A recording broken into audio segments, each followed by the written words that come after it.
Selamat pagi. Perkenalkan, nama saya Maria Desa Widiati dari kelas 12 IPS. Di sini saya akan menjelaskan dan memberi penjelasan mengenai proses penginderaan jauh mengambil citra yang akan dikelola. Nah, di sini saya sudah menggambar tentang di sini ada sumber energi, di sini itu ada radiasi alamiah, di sini targetnya, dan di sini itu ada pantulan energi, dan di bagian atas di bagian atmosfer itu ada perekam data yang itu dinama sensor pasif dan ditransmisi kepada penerima data yang akan diproses dari pemrosesan data, dan ada juga perekam data dari sensor aktif yang itu ditargetkan ke permukaan bumi, dan ada radiasi bantuan dan pantulan energi buatan yang akan ditransmisi dari penerima data tersebut.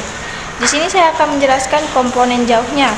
Nah, sistem data penginderaan jauh menggunakan tenaga energi matahari yang dialirin dari sistem alamiah itu, yaitu sistem pasif. Nah, sistem pasif ini yang menggunakan pancaran cahaya dan hanya dapat beroperasi pada siang hari saat cuaca cerah.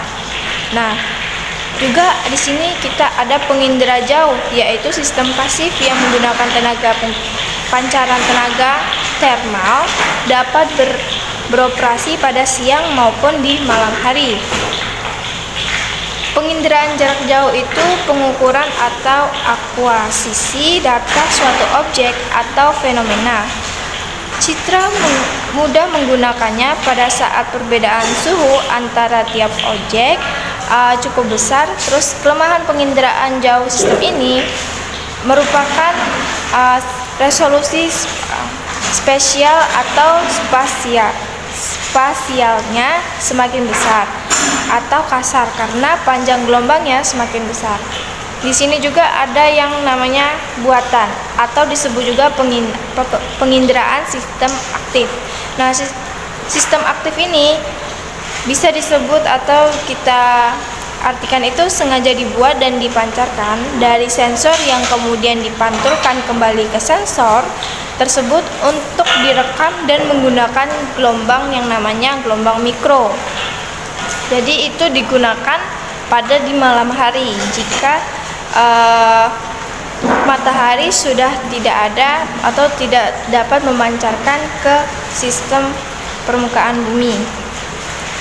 Nah, di sini juga ada 4 faktor, yaitu yang pertama itu ada waktu penyinaran, yang kedua ada sudut datang sinar matahari, yang ketiga ada bentuk permukaan bumi atau relief, dan yang keempat itu ada keadaan cuaca. Atmosfer ini bagian spektrumnya itu disebut elektromagnetik yang dapat mencapai bumi, dan keadaan di atmosfer dapat menjadi penghalang pancaran sumber tenaga yang mencapai ke permukaan bumi. Atmosfer mempengaruhi tenaga elektromagnetik, yaitu bersifat selektif terhadap panjangnya gelombang, seperti yang tadi yang digunakan atau yang tidak menggunakan yang matahari kini sudah tidak ada. Nah, sumber tenaga dalam proses indera terdiri dari sistem pasif yang menggunakan sinar matahari dan sistem aktif yang menggunakan tenaga bantuan seperti gelombang mikro yang tersebut. Nah, interaksi antara tenaga dan objek dapat dilihat dari rona yang dihasilkan oleh foto udara. Tiap-tiap objek memiliki karakteristik yang berbeda-beda dalam memantulkannya atau memancarkannya tenaga ke sensor. Objek yang mempunyai daya pantulan tinggi akan terlihat cerah pada citra, sedangkan objek berdaya pantulan rendah akan terlihat gelap pada citra. Nah, di sini ada sensor. Nah, sensor ini merupakan alat pantulan yang dipasang pada wahana, baik pesawat maupun satelit. Nah, sensor dapat dibedakan menjadi dua, yaitu ada sensor fotografik dan sensor elektronik. Nah, sensor fotografik ini yang merekam objek melalui proses kimiawi, sedangkan sensor elektronik itu bekerja secara elektronik dalam bentuk sinyal. Nah, di sini ada dua proses perolehan data. Di sini ada dua, itu data manual dan data numerik. Nah, data manual ini dapat melalui interpretasi citra yang memerlukan alat bantuan stereoskop, dan sedangkan yang data numerik itu digital yang menggunakan perangkat lunak khusus penginderaan jauh yang ditetapkan pada komputer. Nah, penggunaan data merupakan komponen akhir yang penting dalam sistem inderaja, yaitu orang atau lembaga yang memanfaatkan hasil inderaja.